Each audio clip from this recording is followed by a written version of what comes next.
Subscribe कीजिए your medical channel को, press कीजिए बेल आइकन को हमारा वीडियो सबसे पहले देखने के लिए।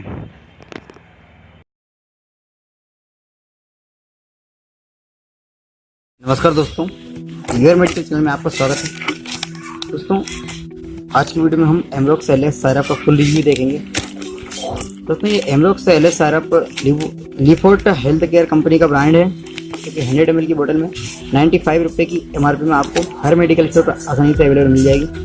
तो कंपोजिशन की बात करें, इसके अंदर लीवोसाल्बुटामॉल सल्फेट 1 मिलीग्राम में, एमरोक्सिल हाइड्रोक्लोराइड 30 मिलीग्राम और वाइनिफेंसिन 50 मिलीग्राम में डाला गया है। दोस्तों, ये प्रोडक्टिव कफ सायरप है। प्रोडक्टिव कफ सायरप का मतलब दोस्तों ये होता है कि जो म्यूकस जो बनता है, कफ जो बनता है, यहाँ से ये प्रोडक्टिव होता है, उसको ये बनने नहीं देता है, कफ के उत्पादन को रोकता है। दोस्तों, ये Amrox LS syrup Leeford health care का काफ़ी अच्छा ब्रांड है। दोस्तों, अब हम जान लेते हैं कि इसके क्या क्या यूजेस हैं। दोस्तों, ये खांसी, सीने में जकड़न, कफ और गले में जलन, काफ़ी लंबे अरसे से खांसी चल रही हो किसी को, काफ़ी अच्छे रिजल्ट हैं उस कंडीशन में सायरप के। बच्चों में सायरप को काफ़ी यूज किया जाता है। 6 से 8 साल के उम्र के बच्चों के लिए ये सायरप काफ़ी अच्छा असर दिखाती है। दोस्तों, इसका एमरोक्स जूनियर सायरप भी आता है, जो कि 5 साल से छोटे बच्चों के लिए यूज किया जाता है।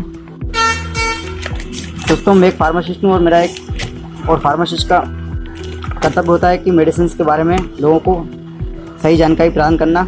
हम किसी सायरप किसी मेडिसिन को रिकमेंड नहीं कर रहे हैं, बस उसकी सही जानकारी आपको प्रदान कर रहे हैं, ताकि आप किसी मेडिसिन को यूज करने से पहले उसकी सही जानकारी उठा लें और उसके साइड इफेक्ट से बचें। दोस्तों, ये लीवोसाल्बुटामॉल सल्फेट एमरोक्सिल वाइनिफेंसिन सायरप जो होती हैं, ये इनके कुछ साइड इफेक्ट भी देखे गए हैं, जैसे कि अगर आपको इस सायरप को यूज करने के साथ हाथ पैरों में कपकपी महसूस हो, हार्ट बीट आपको बढ़ी हुई महसूस हो और हाथ पैरों में पसीना आना स्टार्ट हो, तो आप इस सायरप का यूज ना करें। यही इसके कुछ साइड इफेक्ट होते हैं। दोस्तों, यदि आप स्टोन से पीड़ित हैं, आपको किडनी में स्टोन है, या आपको हार्ट की प्रॉब्लम है, या आपको सांस लेने में समस्या होती है किसी प्रकार की, तो आप इस दवाई का यूज ना करें।